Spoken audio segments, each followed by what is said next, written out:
Use the Force, Luke. Live long and prosper. I was going into Toshi Station to pick up some power converters. Lilu Dallas Multipass. Shut up and take my money. I grab Thar's hammer. What a saving. One does not simply walk into Mordor. X never, ever marks the spot. Winter is coming. You're a wizard, Harry. Stay a while and listen. Hey, old Kermit the Frog here. Bow ties are cool. So say we all. This is a Play on Nerds.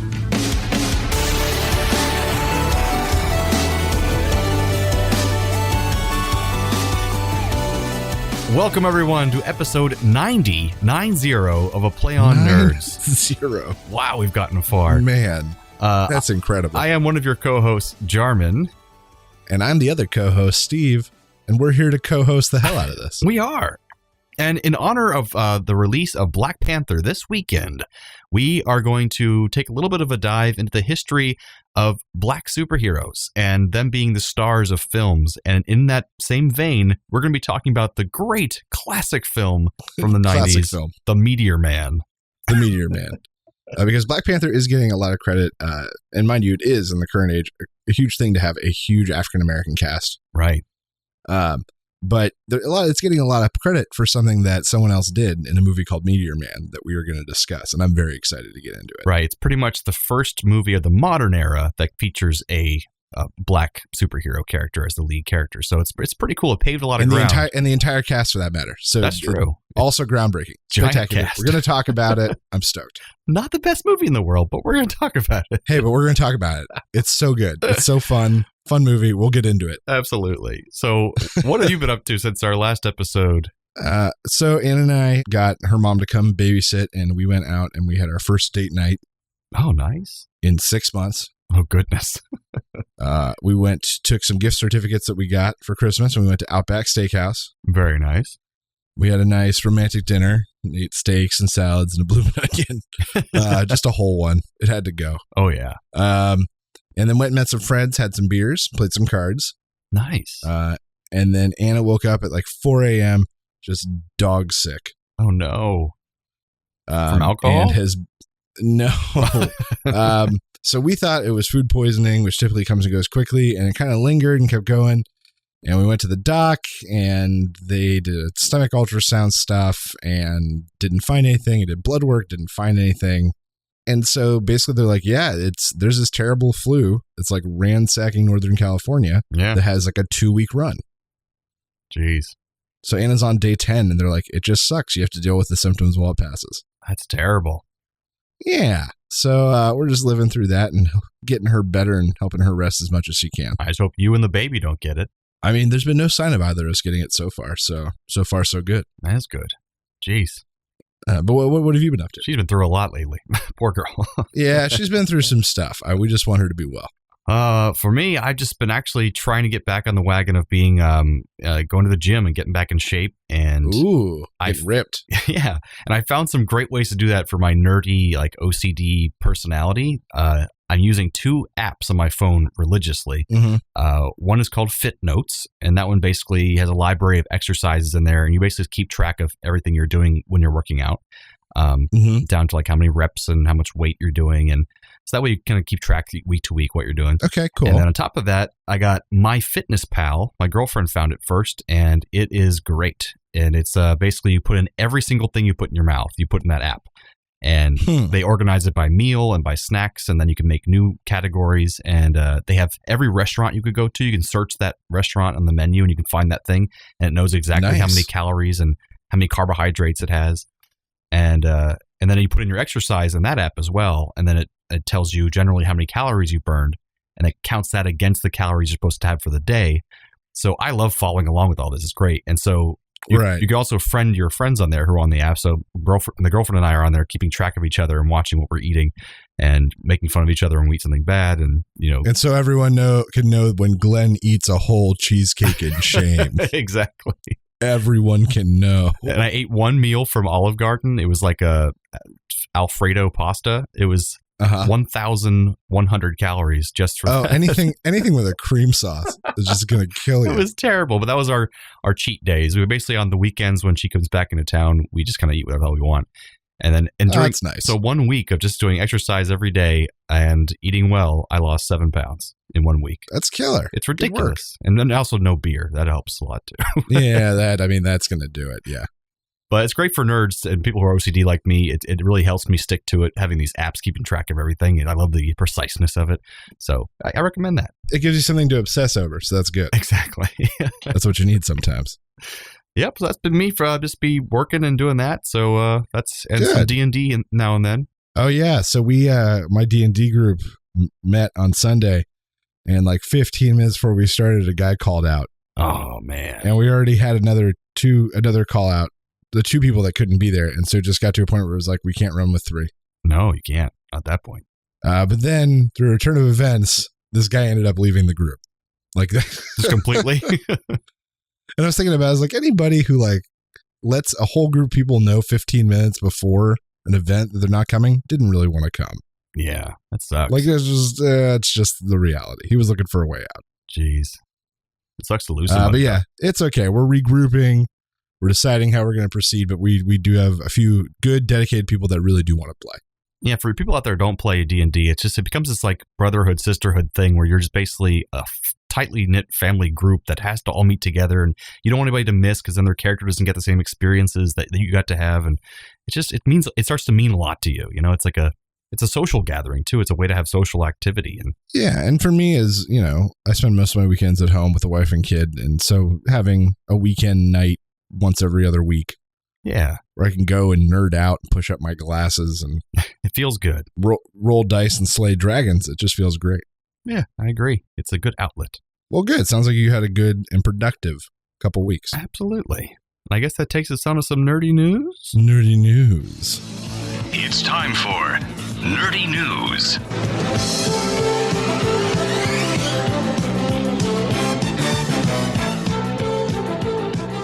So what you got for us this episode?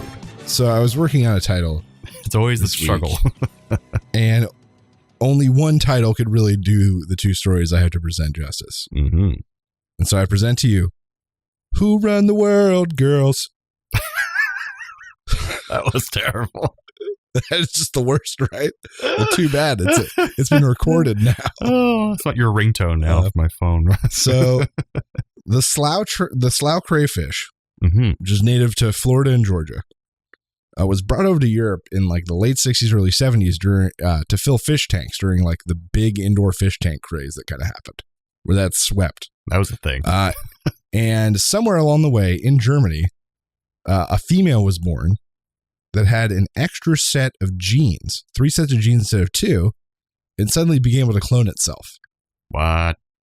And make hundreds of other female crayfish who then grew up and matured and then made hundreds of more female crayfish. Oh, geez. So the problem is people had these in their fish tanks. They became very, very popular. But the problem is people would buy them and then they'd make little baby crayfish and then they would dump them into streams and rivers to get rid of them. Oh, God. So these crayfish have just taken over parts of Europe and made it as far as Madagascar. They've been found. Yikes. And the issue is that these in this specific type of crayfish, original species, the female is larger and more dominant. And so the problem is you have all these large dominant females just destroying crayfish populations. Now, are they edible? Like, could they be like maybe like hunted more or collected more? They are known for being large. I'm not sure how large that equates to. Or like how can they eat them though? Like, are they edible? Like, are they tasty? Probably. I mean, crawfish are edible in Louisiana and Georgia and in the South. I can't imagine not. Well, you said crayfish though. Yeah. Crayfish or crawfish? I think they're the same thing. Are they? Yes.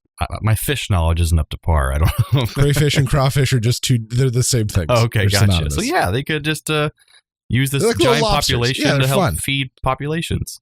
So just some crazy females be repopulating and destroying the world. Life finds a way. And then ants, which are almost all predominantly female, ants and aphids have this really cool relationship, it's symbiotic in nature, where aphids eat the plants and produce this nectar. They basically shit this sweet stuff that ants just can't get enough of. And so in exchange, the ants protect them from predators and keep them safe. That's pretty neat. So what they found is that there are these two types of aphids, red and green. And when there are no ants, the red dominates and the green becomes a very, very small part of the population because the red just breeds faster and stronger. But when they are with ants, the ants keep an even population of reds and greens. So scientists were looking and saying, well, what are the ants doing? So they after watching them, they found out that the ants prefer the green shit to the red shit. But then the question becomes, why don't they just get rid of all the reds and have all greens? That way they love to eat. Well, reds are beneficial for the plants. So the ants, in some way, know that they have to keep an equal balance to reward themselves, but to also invest in their future. That's crazy.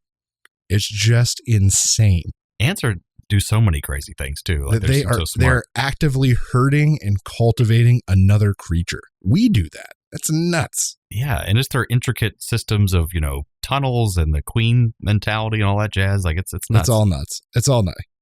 But yeah, who runs the world, girls? Well, my story I called AI Can't Find Love. I'm excited. Okay. I don't know what this is, but I'm so excited. So this is in honor of Valentine's Day, which by the time you're listening, this might be the day or so after Valentine's Day. But Janelle Shane, who's a PhD student in electrical engineering at the University of California, San Diego, she's trying to make an AI neural network, which can generate phrases about different things. She did one that had superhero names, Christmas Carol names, pickup lines, and even recipes. But now, in honor of Valentine's Day, she wanted to see if she could make it generate the phrases that go on those little Valentine's Day hearts that we sell, at least a lot of in America. I don't know about abroad. Oh, yeah. I know them. We all got them in middle school. They taste terrible, but they're fun. So a few okay ones came out first from the automated AI generation. It said, "Dear me," "Lovebot," and "My bear." So not great, but kind of confusing, but okay. A valiant effort. Good An try. attempt was made. And then it got a little worse. All hover, oog love, pin-a-face, swolmat, bog love, I honker, tweet up bat, and whirly oot. And then it got even... I don't know. I'm digging oog love. Oog love. Oog love. So then it got even worse. It started getting a little dirty and strange.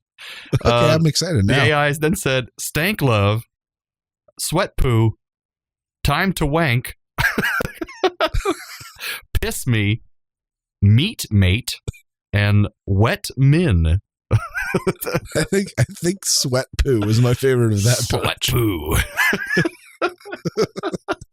So basically, oog love. I don't think we have to worry about AI overlords taking us over anytime soon. They can't even make Valentine's Day candy. But not yet. Someday, though. Not yet. So Someday that has been AI Can't Find Love. Oog love. Sweat poo. Sweat poo. Time to wank. If I got that on one of those hearts, I'd be stoked. I'd be like, all right, babe. Cool. All right. Let's do it. Yeah. That's been nerdy news for you folks. That's right.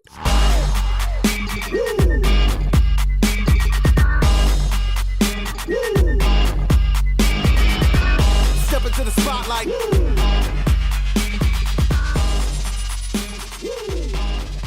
So now we're going to kind of bring back a segment we've done before. A long time ago in a galaxy far, far away, we did a segment called Five and Aficionado, where we sought to educate you, our listeners, on just one small thing so that you didn't make a fool of yourself in that one small thing. We took about 5 minutes to do so. This time we're going to take about 10 minutes to do a 10-minute aficionado about everything you need to know about Black Panther. Damn right. Because I feel like there's been a lot of backstory, and heck, all the other heroes have had multiple movies to develop, and Black Panther's really getting his second shot to really, and his first major shot to show who he is as a hero. Yeah, because he was kind of like Spider-Man, where he's kind of halfway introduced, not really fully introduced yet. And there's a lot to know. So he's from a country called Wakanda, which is super isolated both physically and from like a internal point of view. They're not big on outsiders. Right. But apparently in the comics, this meteor crashed and brought all this vibranium down to Earth, and most of it landed in Wakanda. So the leaders found it, sold it in little bits, and made huge amounts of money and used that wealth to really develop Wakanda and turn it into a silent, technologically advanced, wealthy society. And so it was run by this guy, T'Chaka, I believe, but he is the father who died in Captain America Civil War. And now T'Challa, the son, is the Black Panther that we'll be seeing in this upcoming film. Gotcha. So that's his real name. Right. And T'Chaka was actually the chief at the time that the meteor crashed. So he's really the one that led them into this great prosperity. So he's been around a while. Yeah. Because he was imbued with the powers of the Black Panther, which the title of the film is not only a title for their king, but also a title for their protector. They have to be both at the same time. Right. And there's this like rite of passage where the intended protector has to go through these rituals and these trials. And then if he proves himself, he's like blessed with the spirit of the Black Panther. And he's given the ability to eat this, I think it's called like the heart of the forest or something. This root, essentially, that gives him all the superpower. Like basically has the similar effects to the super serum. Oh, I didn't know that. I just assumed that Black Panther was just super agile and well trained. I didn't know he actually had any powers. Oh yeah, he has very similar abilities to Captain America. But they kind of explain it like it's a natural root. It's not like it's mystical or magical. It is sort of, it will be presented, mind you, this is in my limited reading. Right. So it has to be after this trial, but it's not something that anyone can go get. Right. They're probably keeping it close to the vest in their community and you have to go through the trials first to get it. Or, because think of it, it's like once in a generation, basically. Right. So who knows? But yeah, so it's some sort of mystical, whatever, or natural, whatever. But they he gets at least powers. Look at it as mystical, probably. There's certainly like an ancestral, deep meaning behind it, certainly. Right. Very cool. And so the heart-shaped herb, that's what it's called. Mm. So then the big question becomes, what's Michonne from Walking Dead doing? Yeah. What's she up to in this movie? She seems like a badass. So she is playing a character called Dora Milaje. I might be way off on this. I'm doing my best. And she's the leader of this elite female fighting force that is the protectors of essentially the royal family of Wakanda. Which I thought was really interesting because if anyone saw Thor Ragnarok, there's also the Valkyries, which are also an elite, all-female fighting force. Right. And I just thought that was an interesting echo in this. I'm not sure if it was on purpose. Maybe they'll all band together for a future movie. I think that would be really cool. Mm-hmm. And also in the comics, but they don't think this is going to come out in the movie, apparently the most well-trained or the most... I don't know, the one that's proven themselves the most of these female warriors is the one that gets to marry the king. Like an arranged marriage. Not only his wife, but his supreme protector. Gotcha. But they don't think that's going to come into this film. Most people that have either reviewed it or leading up to it. They might think that's a little bit too outdated as far as gender roles kind of thing. And then the next question becomes, what's the Human Torch up to in this film? Michael B. Jordan, most recently from Fantastic. Yeah, it could have been either Human Torch. Yeah, it could have been that or Chris Evans. Plays a character called Eric Killmonger, who is a Wakandan exile who grew up in the U.S. Now, this is in the comics. Who knows how much of this is going to carry over? But then grew up in the U.S., was part of Special Ops, and now has some reason to return home to reclaim himself. Or at least challenge T'Chaka. Right, to challenge him. And that is apparently part of it, too. If someone challenges the king and wins, they become the king. Well, he definitely has an American accent in the movie, in the trailer, so that part's at least the same. So, one thing I thought was interesting, and also something to keep in mind, is that now that Disney may buy Fox and bring all of those properties in, an interesting thing that happened in the comics is that Storm and Black Panther had an on and off again relationship that at one point ended in them getting married. Right. I did hear about that. And now Storm's going to come in and be part. So who knows? Who knows where this could go in the future? Down the line. But yeah, I think those are some of the things you need to know leading up to Black Panther about who's who, what's what, and what you need to know to get the most out of the film. And it does upset me about the continuing thing with every first movie of each character in the Marvel Cinematic Universe is that their villain is always just an exact copy of them and their powers and their stuff. Like in everyone. Yeah, but I don't know. There's always but at the end of any like sort of finding your way story, the final challenge is facing yourself. I guess so. This is just sort of their way of doing that. Right. Ant-Man, it was the same way. Iron Man, same thing. Exactly. That's the thing. It's them overcoming themselves. That's why I liked the first Avenger, Always. Captain America, because he was facing Red Skull, who was different. Like a real good villain. Yeah, I liked him. He's a Nazi. I like him. It's terrible. But I'm excited for Black Panther and excited for all the background that it's going to lend to the next Avengers film, which seems to center a lot around Wakanda. Yeah, absolutely. From what we can see in the trailers we've seen so far. So I'm excited for the whole thing. Also, I know like I was kind of out on superheroes for a while, but I'm kind of getting reignited. Well, good. It seems like it has great music and great stylish effects and looks like a little different looking than the other films. I like that. It looks interesting. Yeah. But I'm stoked. It looks like it's going to be a good time. And that's all you need to know about it in order to get the most. There you go. There you go. And didn't you have a history of other characters, or were you saving that for later? No, I mean, I've got, so as I said earlier, Black Panther's getting a lot of credit for being like, full black cast, African-American lead, and that it is getting a lot of credit, and that's awesome to stay in age, but it's been done before, and it was done in a movie called Meteor Man, but it's been done other times too. Mm-hmm. And other ones that come to mind, Blank Man, which is my personal favorite. Came out soon after Meteor Man, yeah. But the idea of a nerd crime fighter always just really got me. I watched a guy who makes stuff out of junk. Like when you're a kid, you're like, yeah, I can make stuff out of junk. You've got Shaq in Steel, which if you have not seen that movie, it is something else. Pretty it's terrible. Not his fault. It is not his fault. The whole thing was a wreck to begin with.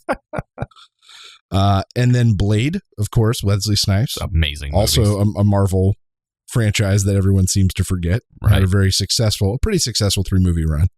And then a movie that I don't think gets enough credit, but I really did enjoy it at its core, was Hancock. Yeah, I liked Hancock. It got pretty panned by critics, but I enjoyed it. I think it lost its way a little bit, but at its core, I really enjoyed it. Yeah. So those are some of our honorable mentions.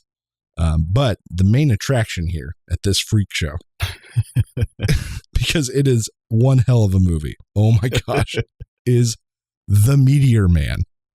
Not Meteor Man, The Meteor Man. The Meteor Man. The Meteor Man. For as some if it's going to be mistaken for a different Meteor Man. He's the one and only. The Meteor Man.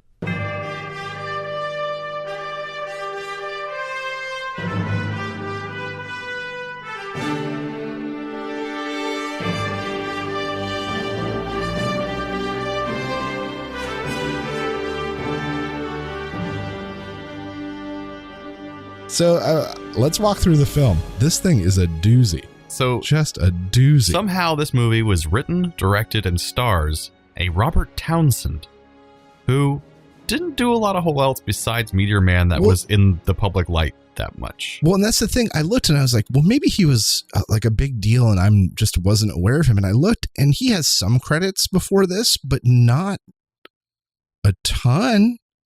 And I was like, well, maybe he had like big, powerful producers behind him. And I looked and the producers that did this have done almost nothing else. And then I look and it had a $30 million budget. I don't understand this movie at all. And somehow he was able to wrangle like every famous black actor at the time in the 90s. Like that was, decently big. I mean, he had Eddie Griffin, he had Don Cheadle, he had James Earl Jones, Bill Cosby. I mean, it's like a who's who. It's ridiculous. Insane. There's always someone on the screen where you're like, hey.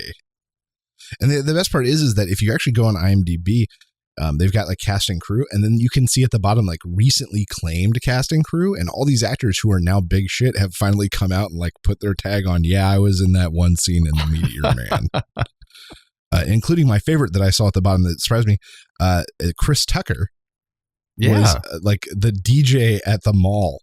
I did not even notice that. One announcement. And I heard it and went, oh my God, that's Chris Tucker. And then sure enough, at the bottom, he had just recently claimed his participation in this film. Uncredited. Yeah. I also have an appearance by Wallace Shawn randomly as one of the teachers. Oh, yeah. Inconceivable, that guy. Inconceivable. Sicilian. Sicilian. Who else we got here? Biz Markie is in there. Good stuff. Oh, he did show up in the... Cypress Hill is in this movie.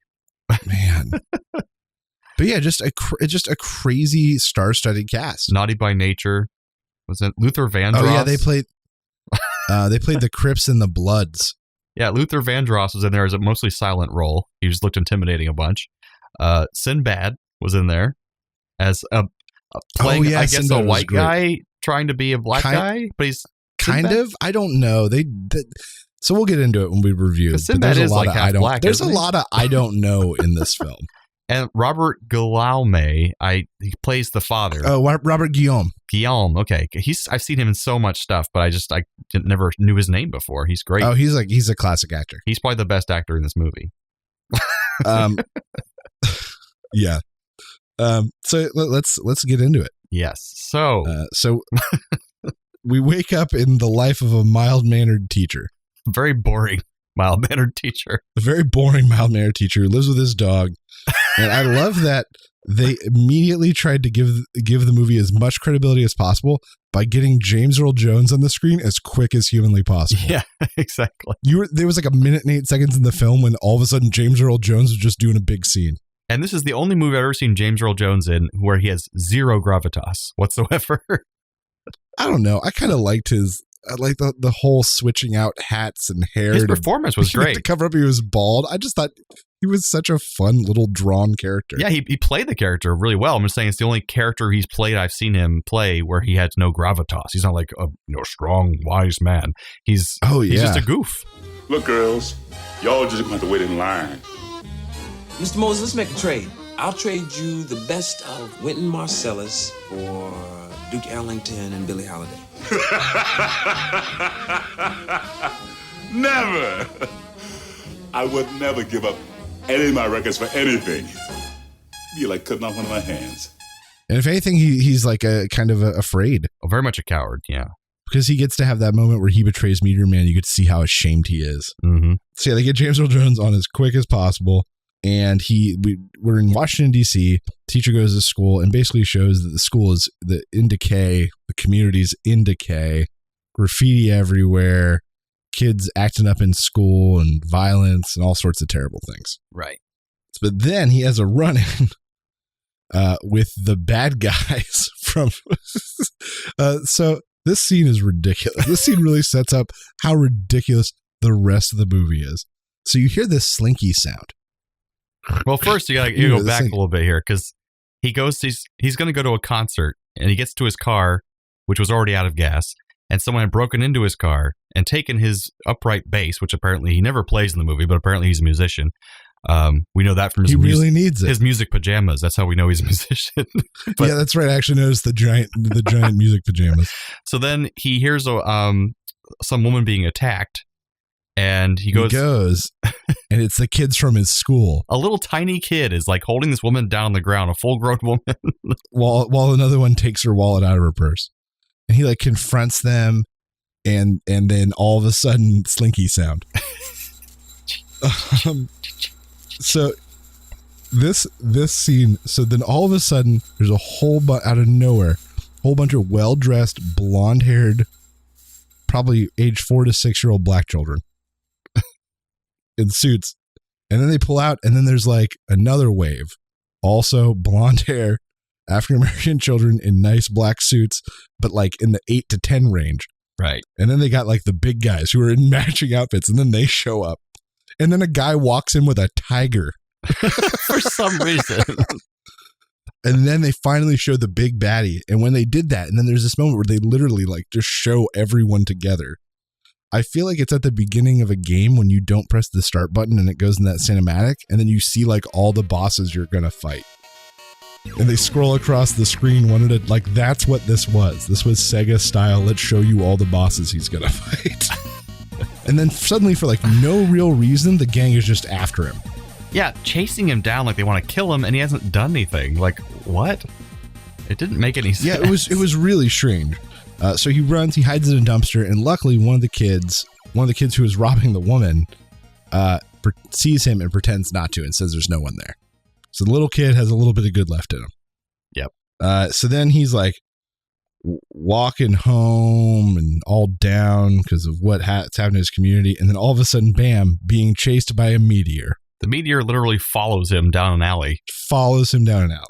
It was ridiculous. So Meteor hits him. You get to see it kind of like absorb into his chest. And then I wrote down, and then some kind of okay CGI and practical effects mixed. Yeah, not too bad.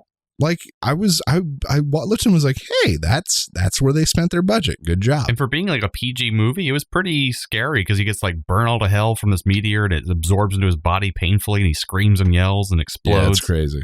So then he like blacks out.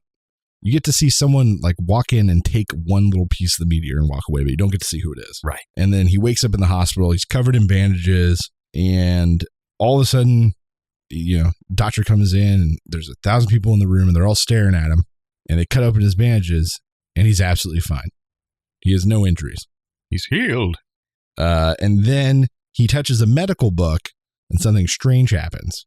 He automatically learns everything in the book, word for word. And proves his own doctor wrong, which is a great thing to do. Make your doctor mad at you. Yes. And then loses it after 30 seconds. He no longer has the power. So we find out throughout the movie that he can touch any reading material and know it all for 30 seconds, and then it disappears again. Yeah. But then eventually it makes you do things too, which makes no sense. But we'll get to that later. Yeah.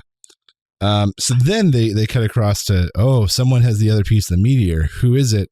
Oh, it's Bill Cosby. And he's using it for absolute nonsense. That's thankfully not using it to drug women, but otherwise it's good. But he does use it to make a drink. Just saying. Yes, that's true. He does make a cup of tea with his power. That's how he's using his power. It's really well used. Well, at some point, the gangsters try to attack his father. His father, because his father's very outspoken about trying to get rid of the gangs in the town, and so he stops them and he throws the gangsters away, and then they get all pissed, and one of the guys tries to punch him and breaks his hand, and so now they know basically that this guy has powers, and his parents find out he has powers through that incident in the whole town, and so they all just applaud him as Meteor Man now. They basically are going to make him into a superhero whether he likes it or not, and they want to enlist him to protect the community, and they want him to patrol the town 3 nights a week, and they install a Meteor Man phone in his house that we never see get used. I don't know if I'm skipping we missed a a bunch of stuff. We skipped a chunk of the movie. That's why I'm confused. You skipped ahead. Damn, you caught me. So yeah, you're right. His dad's attacked, but he does defend him. But then all of a sudden I said, "Bam!" Wallace Shawn out of nowhere. I suspended him again today, and do you know what he said to me? I hope you have bus fare. Absolutely unbelievable. In other words, he is planning to do the very same thing again today. Now that's unbelievable. He's going to slash my tires again. So he's at school. He gives an inspirational speech to the other teachers. It doesn't make any sense. No. But what did you say over lunch, Charlie? They don't pay me enough to be a teacher and a parent? But you don't give up. So the parents don't always come through. It's the kids that suffer in the end. That's right. And I'm sorry, but we've got some of the great... Even if the parents don't get involved, it's up to us.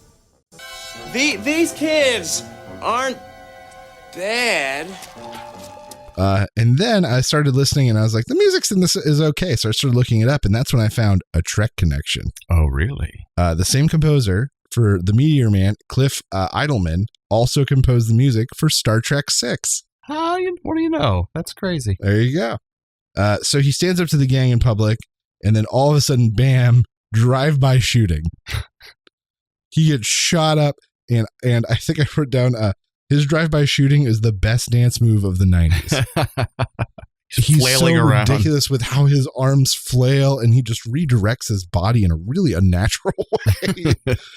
But then you realize, bam, he's bulletproof. Mm-hmm.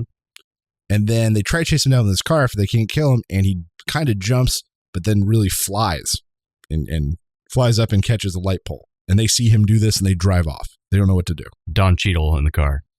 Don Cheadle and the gang drive off. Then all of a sudden, his community knows. They have like a community action meeting. They invite him in, and he is suddenly the savior of the community. He's going to walk patrols 3 times. They've got a list of demands for him of things he's going to do. Right. And I was like, man, what a terrible neighborhood. I know. They're so forcing him into this. And also his mother telling everyone his identity. So now everyone knows who he is. But yet later on, they don't know who he is somehow. Right. Oh, we'll get into that. And then someone takes a picture of him, and the Polaroid comes out, and his hands and his face are like this blurry green blob. Which they never talk about again either. No, they don't bring it up ever again. But because he's wearing like a high school jacket, I wrote down, hey, look, it's Slimer's high school photo. Very nice. And then they find out that the bad guys looking to put pressure on him go after people he loves. And so they beat up this really nice lady yes. that lives in his apartment. And that's when he knows he has to take action. Right. And that's when this leads to like the worst montage maybe in film history of him trying on his mom's homemade, terrible looking superhero costumes and then shaking them all off. Right. So then he finally, after this montage, he finally has his outfit that he likes and he looks good. And it's the Meteor Man outfit from the poster with strange pockets of fluff in it. It's really weird. And then there's a shot where I was like, so did their budget like just run out right now?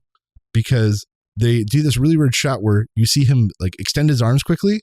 And then there's a sound effect and then the windows open and the like curtains rustle. And the implication is that he flew out the window faster than they could see. Right. But I was like, was that it? Was the budget just ended right there? Well, if you saw the rest of their flying shots, they're pretty terrible. So I think they want to avoid that as much as possible. But then I do like the joke that comes that he's still afraid of heights, though. Right. So he goes out and flies, but he flies 6 feet above the ground. Which was cute. I like that little It was joke. cute. So then he decides he's going to go break up a drug house. Where they're doing, I think it was cocaine was the implication. It was white powder of some sort. Right. I think cocaine was the implication. And so he walks in and doesn't like apprehend anybody or take their guns away or anything. He literally comes in and does his super breath and just blows. And I wrote down, Meteor Man's in town. And everyone in the room got super high. And then, in fact, later they paid the joke off. I was so happy. Right, they come in and they're all just laughing and giggling on the floor instead of being concerned. Which cocaine does not do that to you, by the way. Oh, no, they'd all have heart attacks. Right. They would all have heart attacks. Now, that scene, though, when he busts in on them the first, I wrote down as two of the weirdest, dumbest, out-of-place lines ever. So he gets in and some guy tries to grab him. He goes, Get off me, crack boy! Drug dealer people, Meteor Man's in town. Yeah, Meteor Man's in town. I'm also going to say that I am pretty sure that Robert Townsend must have grew up in a very wealthy neighborhood and has never seen a real gang in his life. Because, first of all, his depiction of them was not great. Yes, and saying drug dealer people? Well, wait, what? And crack boy? But then I was thinking about it. So, like, he finally went in and busted up this thing that's been going on, this terrible thing in his neighborhood. And then I was like, is the implication that it took him getting a good costume to finally go help his community? Pretty much. After that whole montage, it wasn't a montage of him getting costumes and trying to help people and failing or like learning his way. It was just him trying on costumes. It's very important. Get the right costume. So then here comes like the most ridiculous thing in maybe the whole film. I think I know what you're talking about. So all of a sudden there's a random gang versus cop shootout. Oh, God. For no distinct reason. So bad. No distinct reason. There's a standoff. Everyone's got gun drawn. The cops and we're assuming bad guys. We have no idea why they're there. They're shooting at each other.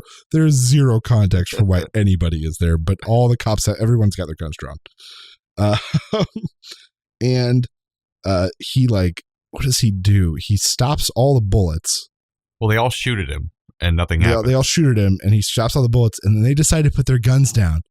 And then the cops decide to put their guns down. Because he says, I want to talk to both sides. And that moment got so ridiculous that I almost could not continue watching the movie.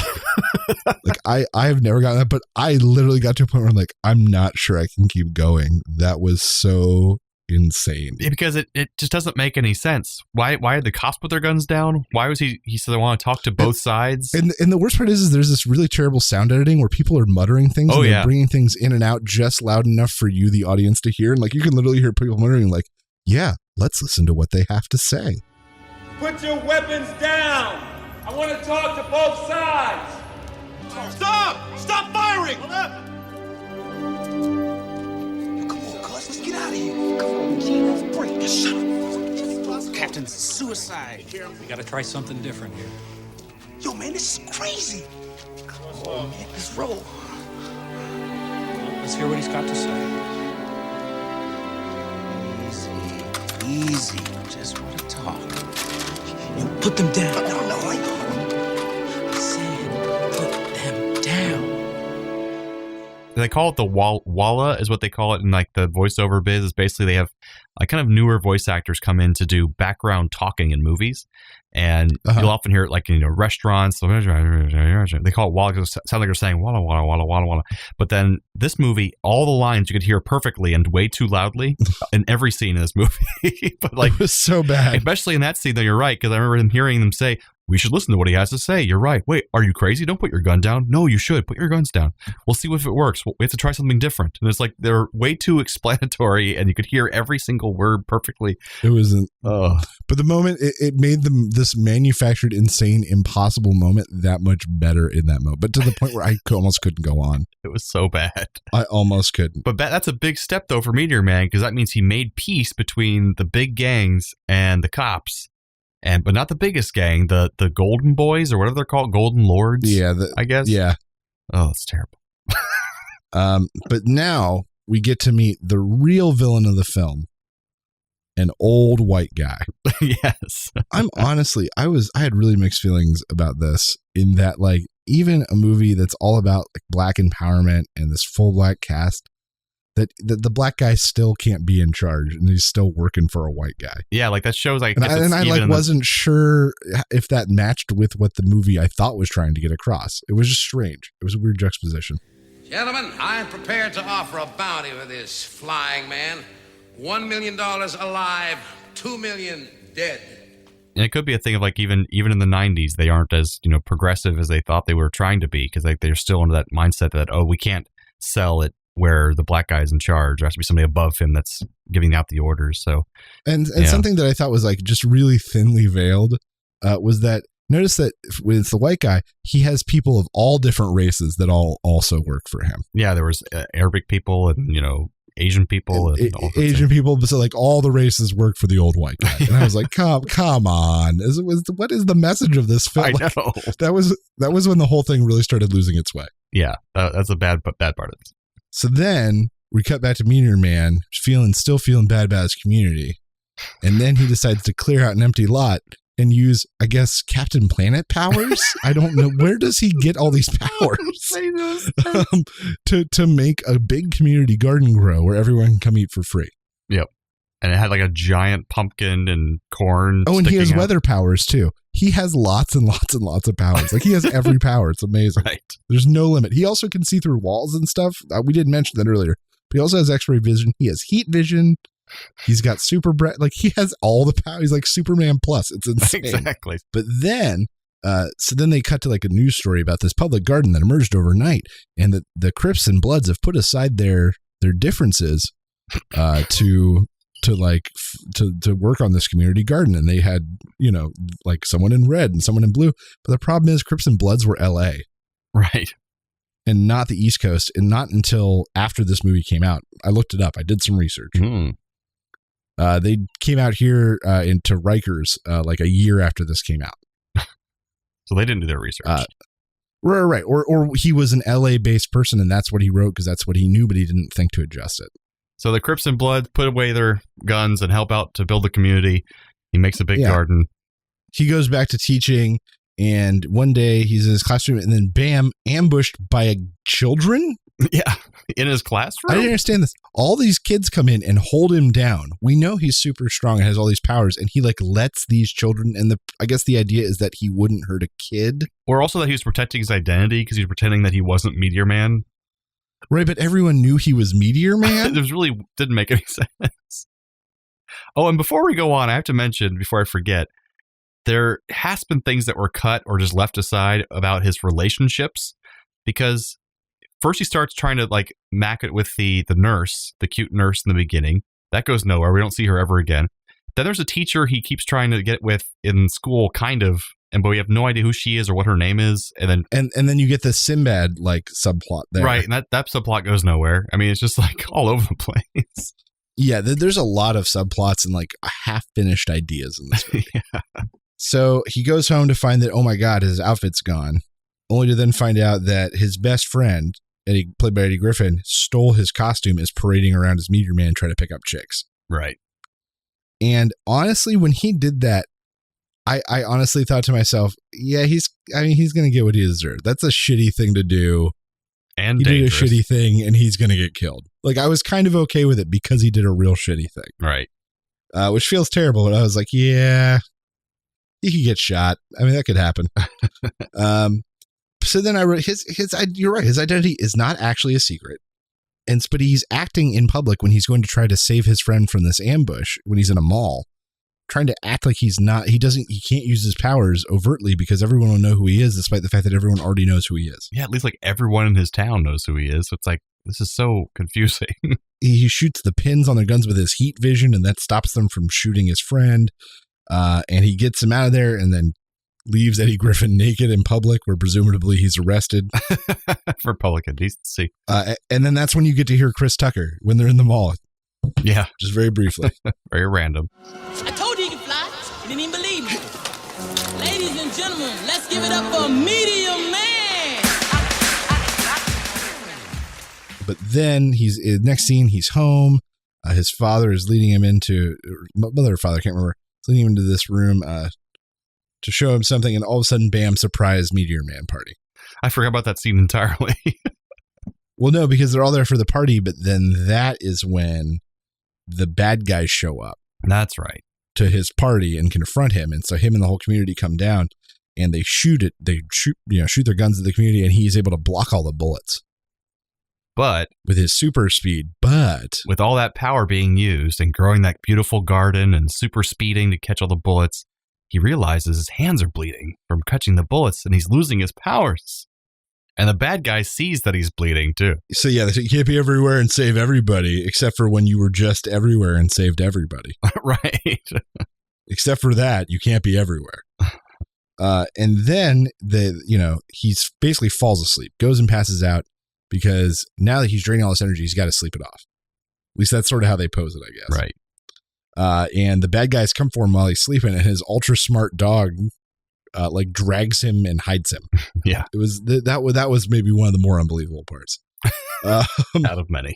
So he has to sleep to recharge his powers. They find this out very instant. Someone just says it and everyone goes, yep, that's the way it is. Like, there's no science or any experiments. So, like, I think Eddie Griffin just says it out loud, and that's the rule.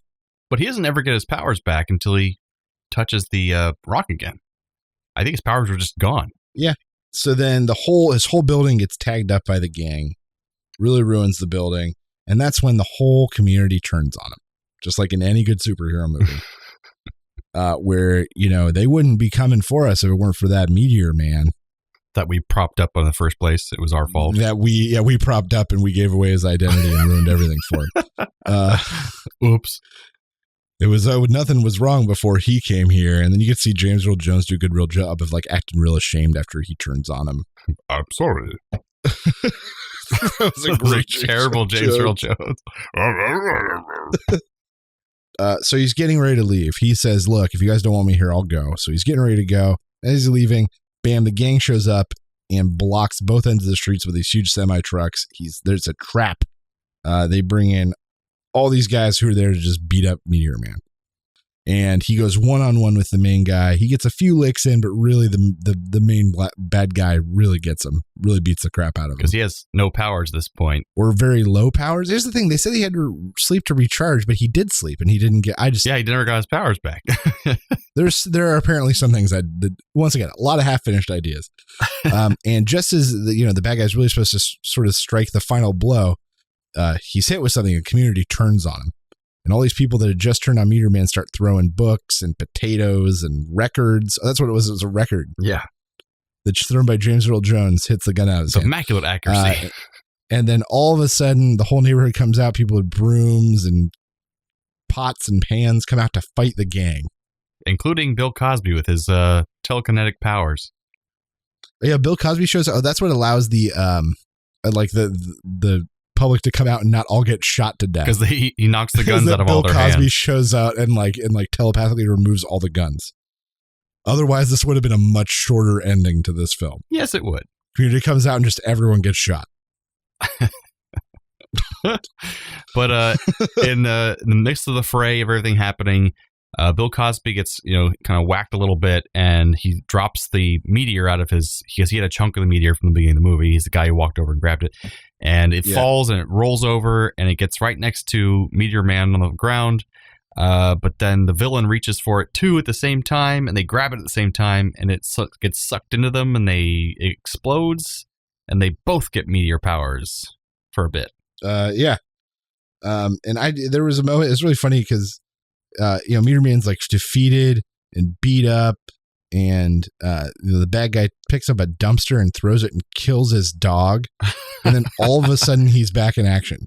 Like out of nowhere, he suddenly has his powers back because his dog died. It was his John Wick moment. I guess everyone gets their John Wick moment at some point. So then, let's see, beats up the bad guy, and then he strips a group of boys down to their underwear and ties them up. That was disturbing. Yes, that literally happened. I was like, there's no way that would fly nowadays. No, it just would not fly. It was really weird. But he's teaching all the young kid gang members a lesson. It's really weird. So he uses his powers. He grabs he's getting the crap kicked out of him again. He gets thrown into a book truck, and then suddenly his book power comes in handy. Because he conveniently falls on the Fighting Styles of Bruce Lee book. I also love that it's supposed to be 30 seconds, but they in no way tried to disguise that it was 3 minutes. And then Eddie Griffin's looks at his wrist and goes, "Oh man, 30 seconds." No. That was like 3.5 minutes he had that power. So then the other most dumb part in this movie happens, where he falls on a runway model's instruction book, because that's a thing that happens. And instead of just learning all the knowledge in that book, he becomes overcome with the knowledge and has to then walk around like a runway model. That's what I can get. He has no choice. He's just compelled to act out what? That could get real bad real quick. That never happened with any of the other books, but with that one it happened, and he makes the bad guy touch it too. So they both walk around like runway models for a little while, and it's so stupid. Yeah. What if he had picked up Silence of the Lambs? There's a lot of terrible implications for that. True. If it's if he has to do it. My goodness. So then they finally defeat all the localized gang members. Bill Cosby gives up his meteor powers, presumably, to save the dog. Which is a nice thing. Which was a nice moment. Yeah. But then the movie got bad again when another level of bad guys showed up. This is when the white man and all of his lackeys. Yeah, the old white guy and his much more ethnically diverse army of gunmen show up. And he's like, "I'm going to get you, Meteor Man. It's time for you to go on permanent vacation." And then finally the whole movie pays off. That ridiculous scene from earlier with the gang members and the police officers. The gang members show up and they got Meteor Man's back. And all of a sudden they've got an ambush on the roof waiting for these old white guys and his entourage. And they send them packing. And the old white guy and all his bad guys run away, and the neighborhood's better off. Well, they try to run away, and the cops block them in. So they actually That's right. Finally, the cops show up. I don't know where the hell they've been, and then they arrest the bad guys. And so my question is, how did these gangs coordinate this massive rooftop assault with literally only moments' notice? No more than 35 to 40 seconds notice. Right. Could they have had to make this happen? And then my question for the end of the film is, so we're supposed to feel better that now the right gangs are protecting the community? Right. I don't know what the moral at the end here is. And at the end, he can't heal the dog. He's losing his powers again, and there's no more Meteor. So he basically isn't Meteor Man anymore either. So there's no more Meteor Man. So right. So the idea is so they fixed it. They did it. They fixed the community by putting different gangs in charge. I don't understand what the moral is here. I don't know. Huzzah. This movie lost its way so hard. So hard. But I do remember seeing this and Blank Man as a kid and really enjoying them both. I watched Blank Man a lot more, but this is definitely good for, I'd say, 5 to 10 year olds. A little bit. Oh, it's so good. It's ridiculous. It's absolutely ridiculous. But it's good for kids. It's PG, and it's probably a little too violent for that young of kids. But yeah, and when Roger Ebert reviewed it, he basically said what really kind of summed it up for me, which was approximately, it's got some really good moments, but you don't know how they really interconnect, and none of them really lead to each other. Right. Like he gets that really nice inspirational speech where the teachers, and then it doesn't go anywhere. Right.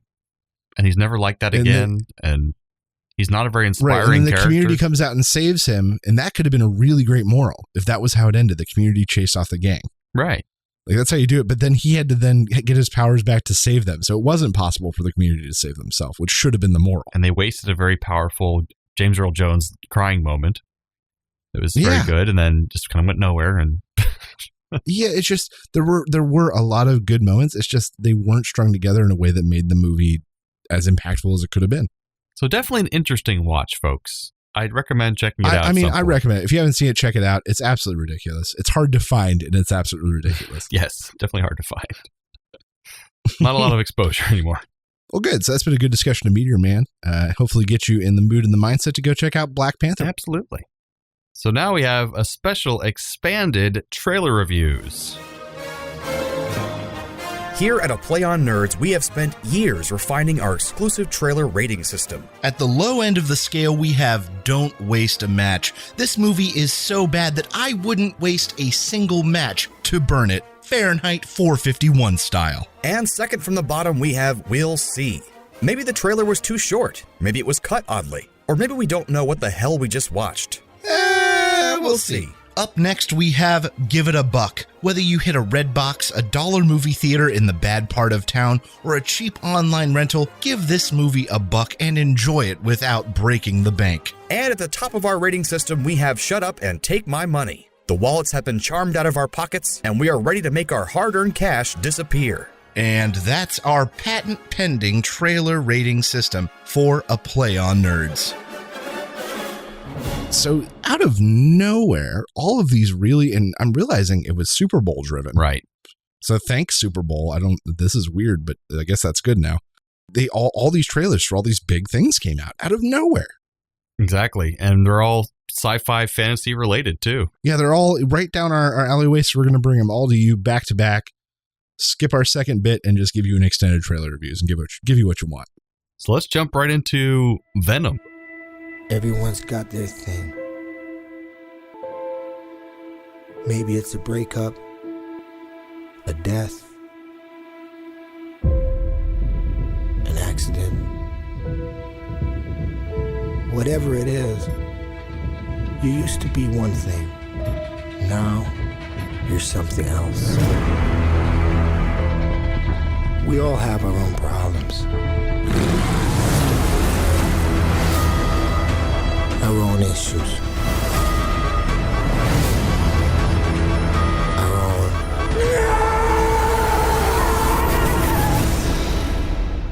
demons. Venom with Tom Hardy. You get a quick shot of the symbiote. You know, you get a lot of him riding a motorcycle, I guess. Like, I just don't understand. They didn't show us anything. I've got nothing to go on. Yeah, like I get it's a teaser, but I feel like they had to make this too soon into the production of the film because it just wrapped. And so I feel like they just didn't have enough footage to really put a coherent teaser together. It didn't really... Yeah, there just wasn't. Yeah. From what I could tell, the movie was about Tom Hardy riding his motorcycle to the hospital. Right, and there's nothing Venom about this movie or anything? From what I can tell. I'm with you. I think they tried to cut something too early. There was nothing to show. Right, and his voiceover was really strange. He's doing a really unusual voice for this. It's like, hey, I don't know. I feel like... I'm Venom. Hey, I don't.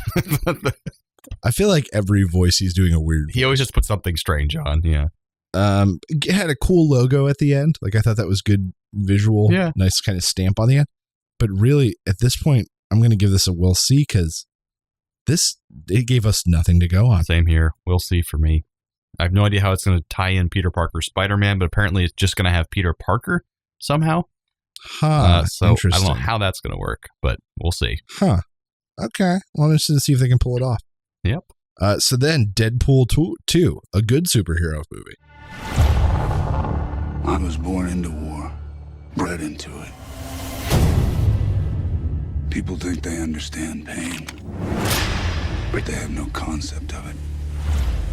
What's the most pain you've ever felt? Maybe the kind that leaves you more machine than man. Wait, no, stop! What in the actual ass? Dale, why are the visual effects not done? It's a metal arm. It's not like we're trying to remove a mustache. Ah, fuck it. I'll do it myself. I'm Cable, and I'm from the future, and I like blowing shit up. Pew, pew, pew, pew. Reach for the sky! Oh no, Sheriff Deadpool. You know, you're a lot taller in the... Shut up, you little asshole. Take this. Oh! Regeneration powers, activate! That's not something you say. Zip it, Cable! I got the stones to help you. No! No biting. They're done already? Oh, wow, that was unrealistically fast. Okay, hit it. Your time's up, you dumb fuck. Well, that's just lazy writing. And this was like another better trailer. They had like a few weird teasers released, but this is one that features Cable very heavily. Yeah, and you get sort of the intro to his character, and then already Deadpool riffing on it, and the CGI and the arm not being done yet. That was very creative. I like that. But I think all it really did is it promised us that this is going to be just as tongue-in-cheek as the last one. It's going to be the same Deadpool we love to laugh at, and it's just going to be more of what we wanted. And I'm glad the taxi driver's back That's again. really what this trailer threw in. I love the taxi driver character. He's so great. good. But I think it's just going to be more of what we loved. Yeah, they're not changing too much, one. which is great, which is scary because they lost the original director for some reason, and we don't know why.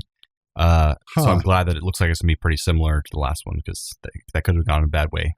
Yeah, and I'm super excited. Shut up and take my money. Same here. All the way. Shut up, take my money. Shut up and take my money. Shut up and take my money. So now we got Solo, which had two teasers released back to back. One was a 45-second teaser for the Super Bowl, and then the next day on... The other was like a full one. Yeah, like Good Morning America or something. It was like more of a full trailer, but still kind of a teaser. I've been running scams on the street since I was 10. I was kicked out of the flight academy for having a mind of my own. I'm gonna be a pilot. Best in the galaxy. Hey, kid. I'm putting together a crew.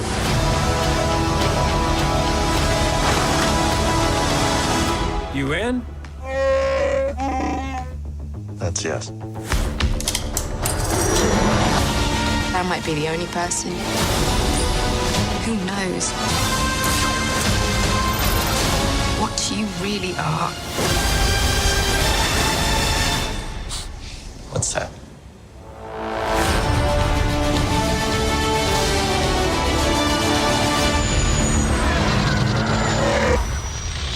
Thought we were in trouble there for a second, but it's fine. We're fine. What'd you think? So the only thing I wrote down was, is this Blade Runner again? It has a much darker, dingier feel than previous Star Wars undertakings. It's going to be a cool backstory about Han Solo. You get to see that he at one point was in or considering joining the Empire, which I think is an interesting angle. Right, probably just to get training to be a pilot. That's all he really cared about. Right. You get a little bit of Emilia Clarke. He joins a crew to perform a job. That's where he meets Chewbacca. Woody Harrelson's there and is in some way his mentor or senior thief or whatever the hell. I wish I could say I'm excited for this movie. Not excited? But just knowing the production hell it went through, right? It's going to be a train wreck. Like, I trust Ron Howard, and I get it. But at this, I think at the point, from what we heard as the public, it's like he's pulling bodies from a train wreck at this point. Which is so weird because the directors who were on it before, I can't remember their names, but they've done a lot of animated films as well. And they also did, I think, 22 Jump Street. Right. But they also had production hell on Rogue One. And I really enjoyed Rogue One. It came out pretty well, I think. And I don't know, but not switch directors 90% of the way through principal photography. Yeah, that was weird. disaster. Like that's a different. And the fact the rumors that they had to bring in an acting coach for whatever his name is playing Solo. One of the producers said that he was reading his lines like Jim Carrey in Ace Ventura. That's right. That was the rumor going. like for whatever reason, that was the direction he took. But I think it looks stylish in a good way, and in the same way Rogue One did. Other podcasts I listen to called State of the Empire on the Nerdy Show Network. They're huge Star Wars fans that read all the books and all the comics and everything. And they're saying these anthology films that are outside of the main storyline are starting to really feel like the expanded universe books and more gritty, more the dirtier Star Wars universe, like getting more of the feel for that. And I really like that feel. It makes things a little more interesting, but definitely like it was a lighter Blade Runner, not like it was funnier moments and that kind of thing. Yeah. But I don't know. I wish I could say I'm excited for this film, and I'm just simply not. So I'm going to give it a we'll see because, yeah, we'll see. Well, I'm giving it a shut up and take my money. Shut up and take my money. I knew you would. That moves us on to something from the smaller screen, Westworld Season 2. Look at this world. This beautiful world. We built this world together. A world where dreams come true. A world where you can be free. But this world is a lie. This world deserves to die. Because this is your world.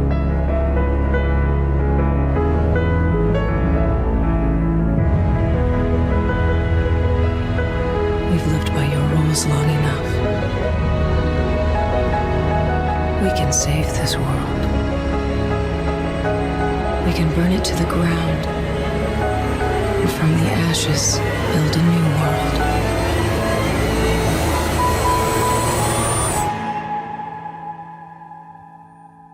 Our world.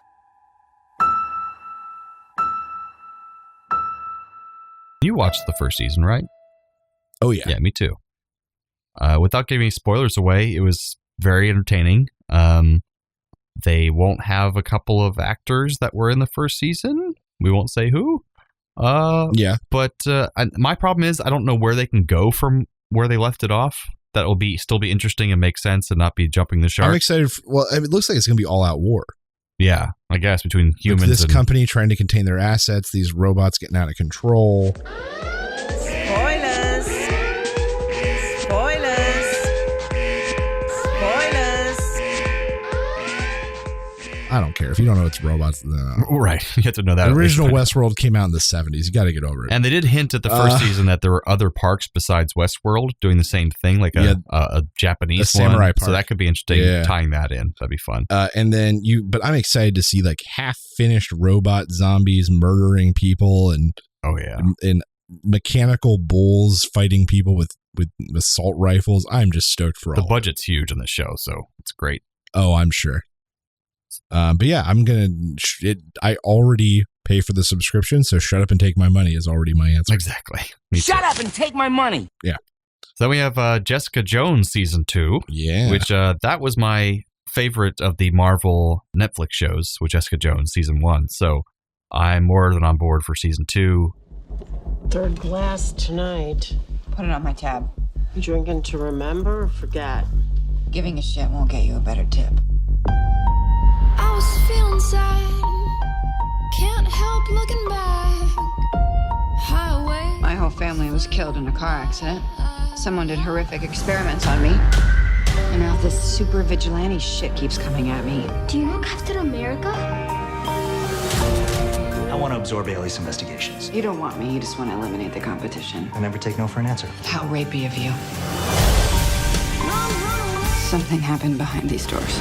I have 17 years of questions, and they are deep. Just knowing what was done to you might help you. We were made here. Me and something else. The only way to find it is to open the door wider. You were brought back from the dead. The powers were a side effect. How many others are there? Like me? Let it go. There is a killer you cannot control. I didn't ask for any of this.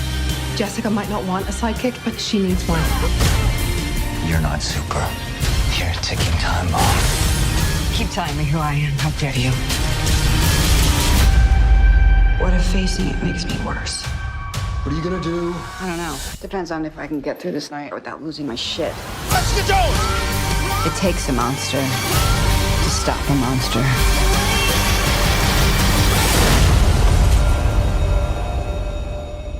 What did they do to us?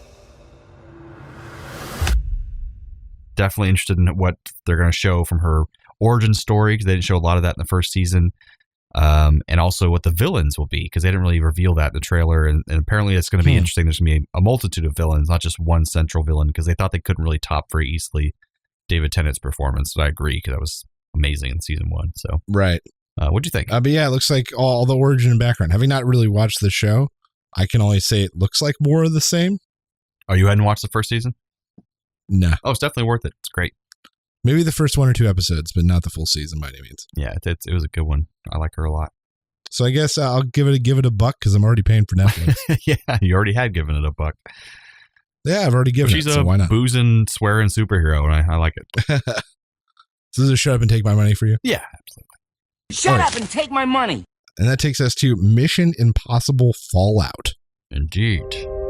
Your mission, should you choose to accept it. I wonder, did you ever choose not to?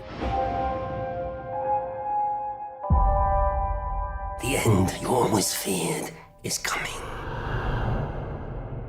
And the blood will be on your hands. The fallout of all your good intentions. You had a terrible choice to make in Berlin. One life over millions. And now the world is at risk. This is the CIA's mission. If he had held on to the plutonium, we wouldn't be having this conversation. His team would be dead. Yes, they would. That's the job. You don't understand what you're involved in. You need to walk away. Please don't make me go through you. How many times has Hunt's government betrayed him, disavowed him, cast him aside?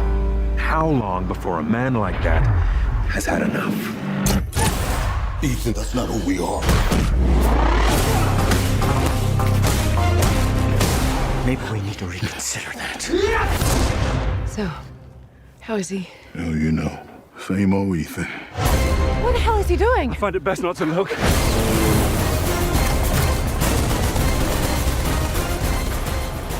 And I wrote down 2 questions. Didn't we just do this? And did Ving Rhames have work done?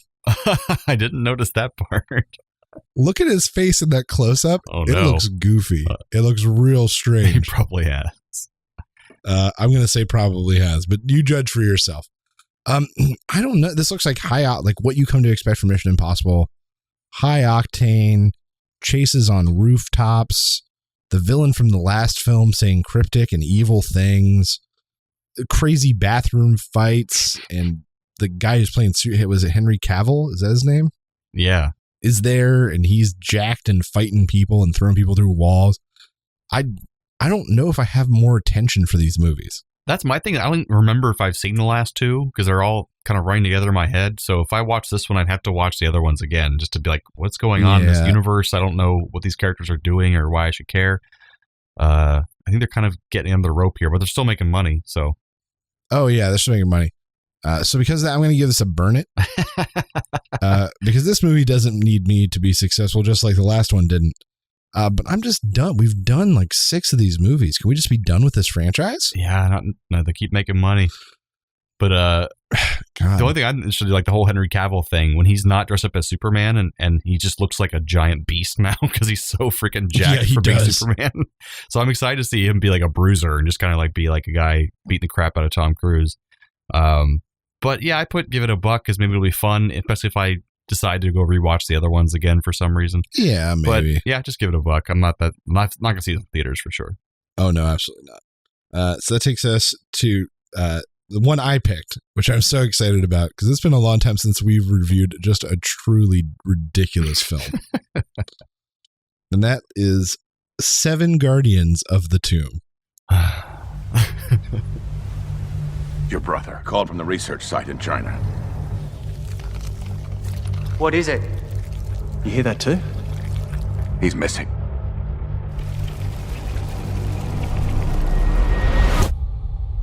I will find Luke, but I need your help. What is this place? Looks like a cave system. No. It looks like a place where spiders come from. What were they building here? There's a legend of an underground tomb built over 2,000 years ago. There was a crawling creature. The creature's blood yielded an enzyme. We're on the cusp of something no one has ever seen before. These spiders are built for breeding and killing. You're playing God with people's lives. This is about becoming God! This place can kiss my...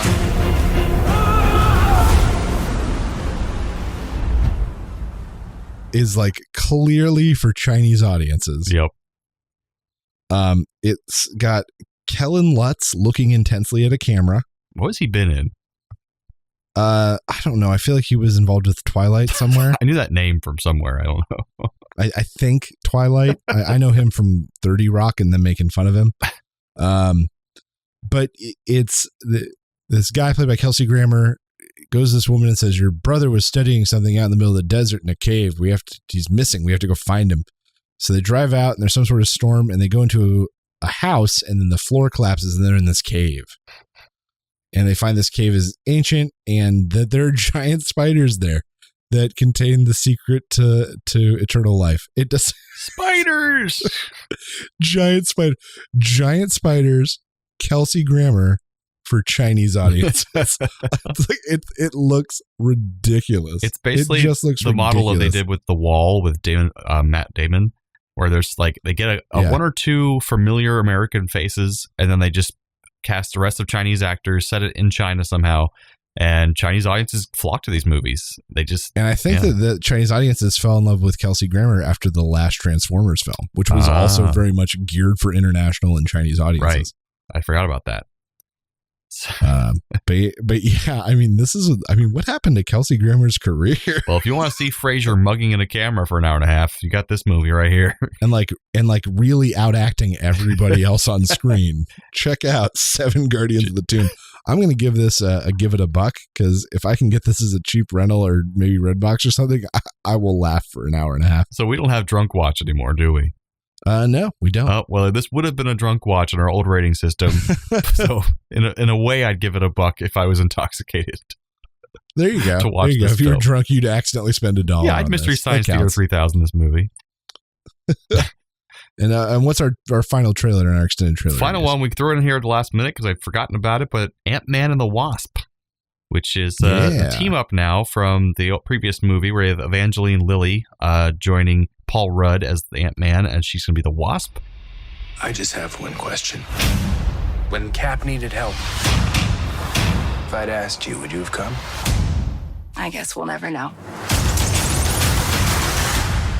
But if you had, you'd have never been caught. I do some dumb things, and the people I love the most, they pay the price. Thanks to you, we had to run. We're still running. Let's go. Maybe you just need someone watching your back. Like a partner. Hold on. You gave her wings and blasters. So I take it you didn't have that tech available for me? No, I did. I believe they were married in the comics. I think so. And so, it's I really like her. I think she's a great actress and gorgeous, of course. But it's great that having another female superhero added into the MCU universe because they're kind of light on those. And right, because Black Widow has just never been that interesting to hold people's attention. She has no powers, for God's sakes. Yeah, it has never really been at the forefront of one of the films. Right, and this one the last one was really fun and funny. I wish they had let Edgar Wright do more with it, and he didn't have to leave the project because it would have been so great as a full-on Edgar Wright project. But it was still really funny, and I think they're using great scenes of the shrinking and biggening things in the car chase sequence. That's really unique and fun. Oh yeah, that looks cool. And shrinking the building and then pulling it up like a suitcase. That was great. But yeah, I mean this movie looks like it's more of the same of what we loved about the first one, and I'm so excited for it. Yeah, like the whole Deadpool 2 thing. It's like, don't fix it if it ain't broken, you know? Yeah, they're just making another good one. I'm glad. And Lawrence Fishburne's in there for a second. I don't know what he's doing, but for just a second. Yeah, he's in there. And it's cool to see that like the Wasp has other powers other than just growing and shrinking, so it's going to make it more. It's not going to just be that big. Right, she's got blasters and which wings. is nice, and wings and all sorts of fun stuff. Yeah, I'm definitely shut up and take my this money. has a shut up and take my money. Yep, same for me. Shut up and take my money. Okay, so that closes out our extended trailer reviews. Thanks for bearing with us, folks, as we got through some of those exciting new trailers that came out for Super Bowl Sunday. There was a hell of a lot of them. So that brings us to some radical recommends. Radical recommends. I recommend. If you have the means, I highly recommend picking one up. What do you recommend I do? I recommend Pleasant. So what you got for us this week? So this week I've got a Netflix original that got thrown in front of us, and we checked it out, and I was pleasantly surprised. And that was The Ritual. Oh. It's about a group of friends who go on a trek through Switzerland in order to mourn the death of a friend who should have been there with them. They decide to cut through the woods on a shortcut and end up getting more than they bargained for. People start disappearing. People start seeing things. They are captured and assaulted by like an occult kind of group, and some crazy stuff goes down. And I highly recommend it. So it's actually good. Yeah, it was good horror suspense. One of my big problems with current horror suspense is that people refuse to make choices. Like, I don't know, was it real or was it all in their head? If it was in their head, how'd they get these bite marks? I don't know. And I'm like, I don't want to. You are the filmmaker. You make these choices, and then I will watch the movie. Don't ask me these questions. It should not be on me, your audience member, to decide how the movie ended. That is literally your job. So I hate that aspect. And this movie made definitive choices. Nice. Like they told you what it was. They defended it. They didn't leave it up in the air. And I really, really appreciated that. Sounds refreshing. Oh, it's very refreshing. A bit scary. So, good. I'd put it more in the suspenseful, like horror category. Gotcha. So yeah, The Ritual on Netflix. Recommend. Check it out. Well, once again, this podcast is sponsored by Netflix, or we wish, because I am recommending The Toys That Made Us. Have you heard about this one, Steve? Oh yeah, Anna and I watched through. Oh, you watched all of it already? Oh yeah. Okay. Love it. Yeah, because I've only seen the first episode, the Star Wars episode. Basically, it takes a deep delve into how these toys were brought into being, basically. The mass market, yeah. Right, and the story of how they were made and all the trials and tribulations that it took to get them out to the market. And so far, the Star Wars one by itself was just fascinating, talking to collectors and how this all worked with George Lucas and the executives, they all to make these plans, and it was so complicated, and it's just fascinating. All the money that's made, yeah. Well, what I loved is that, they found out about Star Wars too late to make it to market on time. So they were like, how can we make it there on time? And so like, okay, so we'll make the figures smaller and we'll use all these pre-done parts. And then they didn't have them in time. So they sold children these cards that were basically the promise of them receiving toys eventually. Like IOUs, basically. And it worked. That's the craziest part. It actually worked. Yep. It's hard to believe. But yeah, I also recommend Toys That Made Us. Very nice. I'm excited to watch the rest of it. There's one on Barbie, one on He-Man, and one on G.I. Joe as well that were all very good. Yeah. So check it out. Thank you for being a friend. Travel down the road and back again. Your heart is true. You're a pal and a confidant. And if you threw a party. So this week we had some feedback from the last episode where we reviewed Star Trek Generations in our ongoing series to review every Star Trek and Muppet film that there is out there. And we got some audio feedback from Sean Vanderloo of the Rusted Robot and Soul Forge podcasts, our friend from Timmins, Canada. So we're going to go ahead and play that feedback now and discuss it after we listen. All right, let's do this.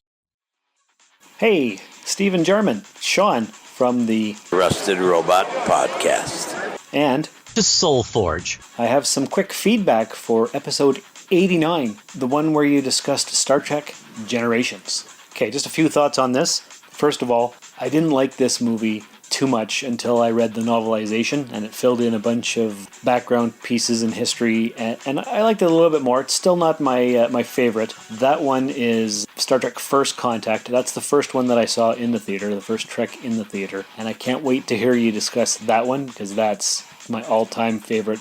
I just love it. But Star Trek Generations, how about that champagne bottle? It's the most majestic, yet the most boring opener of all time. I'm not sure if I love it or I hate it, but it is pretty fantastic because you don't know what it is, and the music is soaring, and then all of a sudden, smash, and there it is, christening the Starship Enterprise B. So it's pretty cool. It's long drawn out. The credits, meh, it's okay.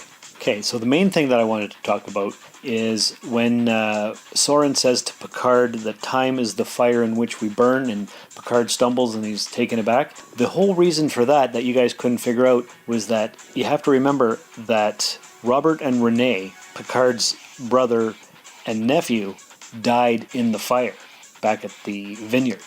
So that's why that line from Soren affected Picard so much.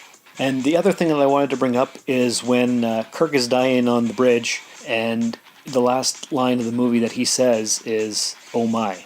Okay, so Star Trek Generations took place in 1994. Do we know when George Takei started saying his "oh my" expression? Did he get it from this movie, or did Shatner say it to take the wind out of Takei's sails? I don't know. Who said it first? That's the big question. Can you guys find that out? I'm sure I could Google it, but I don't want to. That's why I turn to a Play on Nerds for my geeky entertainment. So, just to conclude, thanks for doing great work. I hope we can do a crossover episode with you guys sometime soon. That would be fantastic. And until then, keep it nerdy. Keep doing the trailer reviews. Give my apologies to Raul Julia. And we'll talk to you soon. Oh, apologies to Raul Julia. It's been too long. Yeah, too long. I got a smirk off of that too. So yeah, I didn't think about that with the fire that burns. Forgetting that the fire that does make sense though. That is good. That does give context. So thank you, Sean. They say time is the fire in which we burn. And I don't know about the "oh my" thing. That's the good thing to look into, because that's funny. I didn't think about that, because he did say in an interview that he said "oh my" because he was seeing the great beyond, like that next step. Yeah, but that's pretty funny. Oh my, because we know that George Takei and William Shatner notoriously do not get along. So that's true. Interesting. So maybe it was just a dig to shake the other one up. Well, that's great. Sean, I'd love to do a crossover episode. So call my agent. Yeah, our people will call your people. But we'll definitely be in talks about that. But thanks so much for the people feedback. Will do lunch, and then we'll do lunch with those people, and then people. And if anyone else wants to send in little audio clips, that'd be great. We can play them on the show. Yeah, so whatever. We'll play feel whatever. Feel free. Or emails. We're not picky. Anything you want. And I hope that he said keep doing trailer reviews, and my God, we do some trailer reviews this week. Yes, we did. I hope he's happy. Hope you like it. So until next time, Internet, as always, we will keep being your nerdy hosts if you keep being our nerdy audience. Thanks again, Internet. Stay nerdy, my friends.